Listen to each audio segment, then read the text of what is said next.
Merry Christmas to Christians here in Sri Lanka and across the globe. This is Prime TV News. I'm Iftia Abdul Qadir. A look at your headlines first.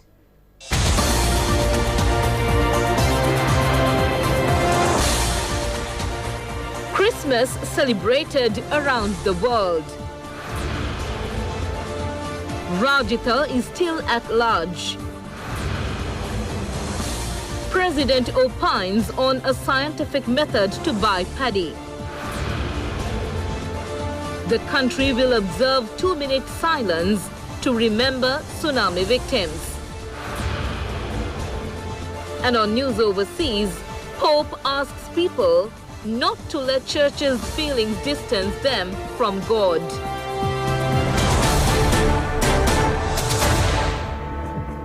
Sri Lankan Christians joined Christians all over the world to mark Blessed Dawn of Christmas yesterday midnight amidst ringing of church bells and delivering of masses. The main divine service for Christmas was held at the Katuapitiya Church under the patronage of Archbishop Malcolm Cardinal Ranjith. He said that killing is not permitted in religious doctrine present in the world. The Nativity of Jesus, delineated in the New Testament, says that Jesus was born in Bethlehem in accordance with messianic prophecies. When Joseph and Mary arrived in the city, the inn had no room, and so they were offered a stable where the Christ child was soon born, with angels proclaiming this news to shepherds, who then further disseminated the information. Christmas stands as a ceremony to share love, peace, and other human qualities. The main divine service for Christmas was held at St. Sebastian's Church, Katuapitiya, under the patronage of Archbishop Malcolm Cardinal Ranjith. A large number of Christian devotees were present. It is significant that the Christmas service was held at the Katuapitiya Church after the reconstruction process.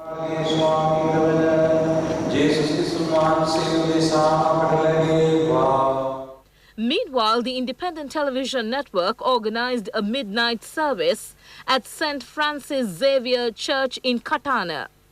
A large number of Christians participated in the event.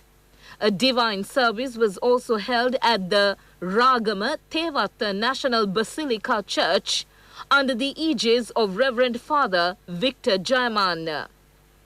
A Christmas celebration organized by the Welfare Foundation for Children with Special Needs was held at the Sri Punyavardhanarama Temple, Ratmalana. It was sponsored by the Sri Lanka Army's Katubad Electrical Engineering Corps. The children showcased their talents during the event.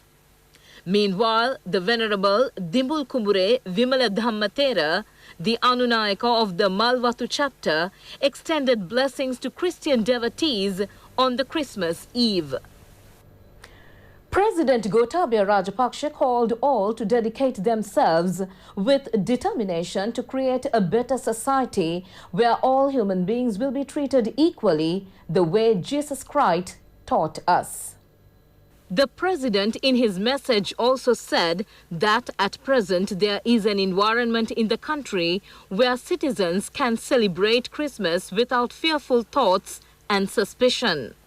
The dawn of Christmas brings immense joy to all, awakening the hearts of devotees of the noble religion of Jesus Christ, which brought the message of peace and harmony to the world.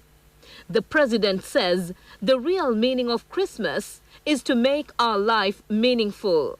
He added that we should take steps to prevent reoccurrence of mournful experiences occurred at the sacred places of worship in the recent past. At present, there is an environment in the country where citizens can celebrate Christmas without fearful thoughts and suspicion. The president wishes all Christians in Sri Lanka and around the world a Merry Christmas filled with joy and prosperity, where Jesus' teachings of forgiveness, humanity and love spread across the country.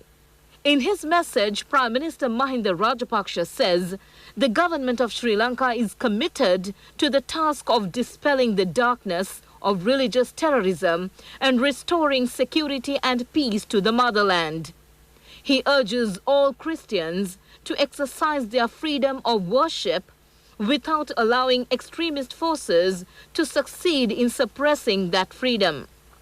However, Sri Lankan Christians celebrate Christmas this year in the somber backdrop due to the suicide bombings on Easter Sunday, which left hundreds dead and hundreds more injured or maimed for life.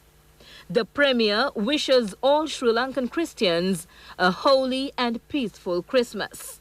Speaker of the House Karu Jayasuriya says all persons should identify and follow the real teachings of Jesus during this Christmas. Issuing a message, the Speaker said while celebrating Christmas, all persons should attempt to instill the spiritual well-being in them while working on truthfulness, patience, positivity, love and affection in our lives. Meanwhile, special divine services were held today at Christian churches throughout the country. These include the churches where the terrorist attacks occurred on Easter Sunday. Christmas masses were held at the St. Anthony's Church in Kochikade that was attacked by the terrorists on Easter Sunday.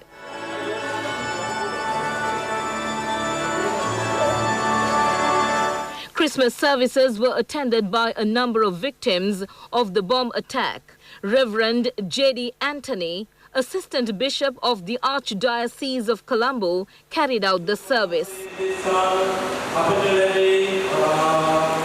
Meanwhile, the Christmas service was held today at the Zion Church in Batikalo to commemorate those killed in the terrorist attack on Easter Sunday. A large number of devotees participated in this service. On to a headline-making story. A warrant was issued for the arrest of former Minister Rajitha Senaratne last evening, but he is still at large. The Criminal Investigation Department had sought permission from the Colombo Chief Magistrates Court on the instructions of the Attorney General to arrest MP Rajitha Senaratne in connection with the controversial White Van press conference during the presidential election campaign. The two men who were present at the press conference are currently in remand custody. The arrested suspects have confessed to the police that the media briefing was held on the instructions of former Minister Rajitha Senaratne and paid 2 million rupees. Deputy Solicitor General Dilip Piris informed the court that the suspects had confessed that Rajitha Senaratne had promised to provide 2 houses in Colombo as well as 2 jobs at the US Embassy to the con men. In addition, Rajitha Senaratne also held a media briefing regarding the abduction of the Swiss Embassy's Ghania Francis Bannister. The suspects connected with the 2 cases have confessed to the police that the 2 incidents were fabrications.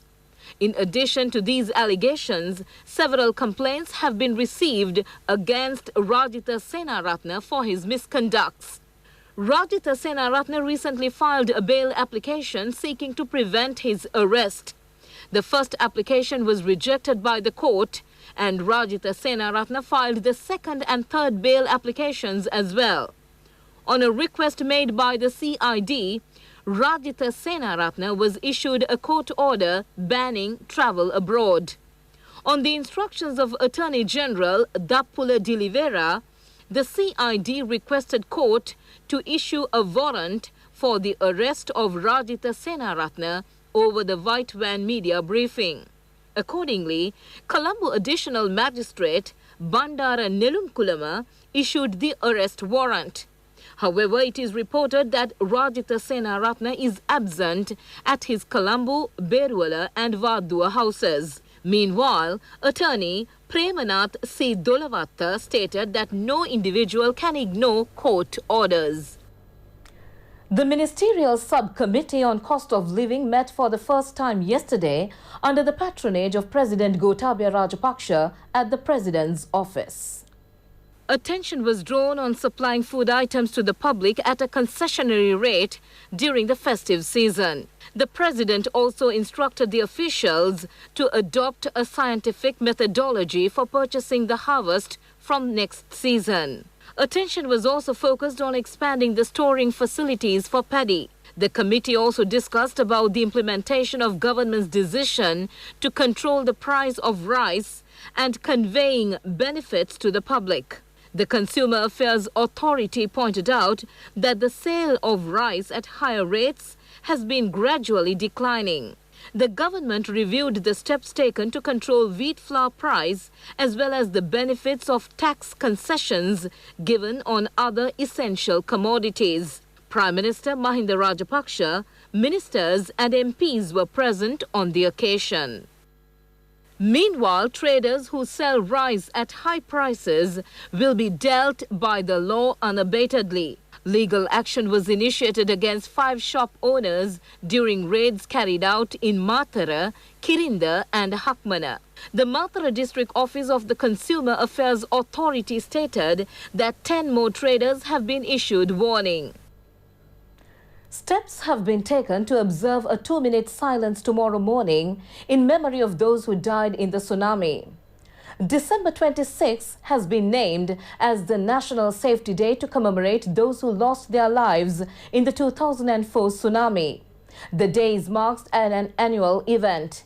This year's main event will be held at the Paralia Tsunami Monument at Telvatta, Galle. A 2-minute silence will be observed island-wide from 9:30 a.m. tomorrow to remember those who died in the tsunami and other disasters in Sri Lanka. The Disaster Management Centre states that the district-level commemoration ceremonies will be organized countrywide.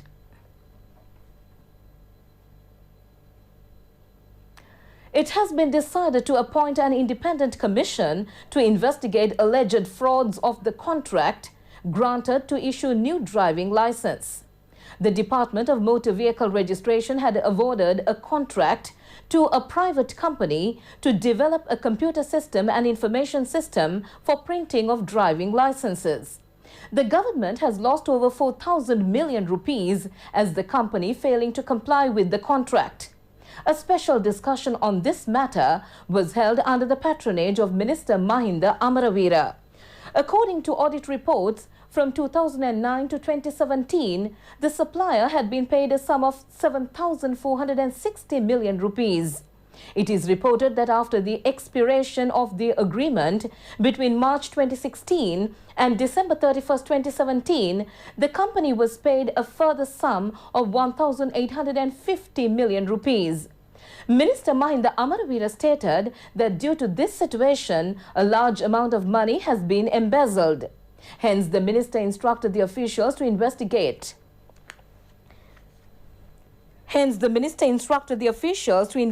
The company and blacklist it. The Met Department announces that showers or thunder showers may occur at a few places in the Sabaragamuwa and Western provinces and in the Galle district after 2 p.m. Light showers may occur in the northern and eastern provinces. Misty conditions can be expected at some places in the western, central and Sabaragamuwa provinces during the morning. General public is requested to take adequate precautions to minimize damages caused by temporary localized strong winds and lightning during thunder showers. Showers or thunder showers may occur at several places in the sea areas, extending from Puttalam to Hambantota via Colombo and Galle in the afternoon or night. Winds will be northeasterly and the speed will be 20 to 40 kilometers per hour in the sea areas around the island. Meanwhile, with the ongoing rainy weather condition, all 16 sluice gates of Hurulu River have been opened. The sluice gates were opened after many years. The total capacity of the tank is 55,000 acres. The Gangevadia fishing village in Puttalam was inundated with the overflow of Kalawaya. The Assistant Director of the Disaster Management Unit of Puttalam, Ranjit Alahakon, stated that about 40 families have been affected by the floods. Due to heavy rains, the construction of the Vayamba-Ala Canal has been hampered. Project Director Engineer GMR Pereira stated that several places in the canal have been damaged with the inclement weather. 80% of the construction of the Vayamba-Ala project has already been completed so far. Meanwhile, the Sella Kataragama Devalaya was flooded due to increasing water levels of the Manik Ganga recently. The Venerable Kapugama Saranati Satera, chief incumbent of Sri Abhinavaramaya of Kataragama, says that the difficulties that have been experienced as a result of the flooding have been alleviated at present. Currently, a large number of devotees are coming to the Kataragama sacred area. You're watching Prime TV News, and still on the local scene, Prime Minister Mahinda Rajapaksa has instructed the Urban Development Authority to expedite the construction of the public servants housing complex in Borella. This housing complex for government servants is being built in the Vanathamulla area in Borella. The construction of the housing complex was delayed by 1.5 years during the last government. The project was initiated in November 2014 under the guidance of current President Gotabaya Rajapaksa, who was the then Secretary of Defence. It comprises 304 three-bedroom houses and 304 two-bedroom houses. Project Director EAC Priyashanta says that these fully equipped houses will be available for public servants and relief loan schemes will be granted. Minister Nimal Siripala de Silva states that all officers should be committed to make activities of the Public Trustee Department productive. A special discussion was held under the patronage of Minister Nimal Siripala de Silva to discuss about increasing services rendered to the public by the Public Trustee Department under the new government. J.J. Ratnasiri, Secretary to the Ministry of Justice, Human Rights and Legal Reforms, was also present at the discussion. The minister pointed out that the public trustee has to earn more income from the valuable assets entrusted with the department and should be used effectively. State Minister Ranjit Siambalapitiya states that arrangements have been made to distribute 39 million textbooks before the new school term. The Ministry of Education states that 90% of the textbook requirements has been fulfilled at the relevant centres. He added that textbooks will be transported to schools with more than 1,500 students, and other schools can collect their stocks from the zonal centres. The minister added that the entire process of distributing the textbooks will be completed by 2nd of January. Inquiries pertaining to book distribution can be made over the hotline 0112 785306 of the Ministry of Education. Minister Bandula Gunawardena states that priority will be given to complete the government projects which have not been accomplished yet. The minister said so while participating at a function held at Pitipana, Homagama. The project to widen the road from Pitipana to Thalagala commenced under the patronage of Minister Bandula Gunawardena. At a cost of 675 million rupees, the project will be completed under the Technology Cities project of the government. The minister said that the country is marred in a huge debt burden due to the bad policies of the previous government. He added that the current government is committed to overcome the hardships and the incompleted development projects will be accomplished initially. The minister further stated that the law will be enforced against those who hide rice stocks. He noted that it has been revealed that some errant traders hide rice stocks. The minister stressed that a control price of 98 rupees per kilogram of rice has already been stipulated, and the support of the traders is also sought to achieve the target. The support of the tri-forces will also be taken into consideration when implementing raids to nab errant traders who hide rice stocks. For more information, visit www.itnews.lk. Thanks for joining us. Bye-bye.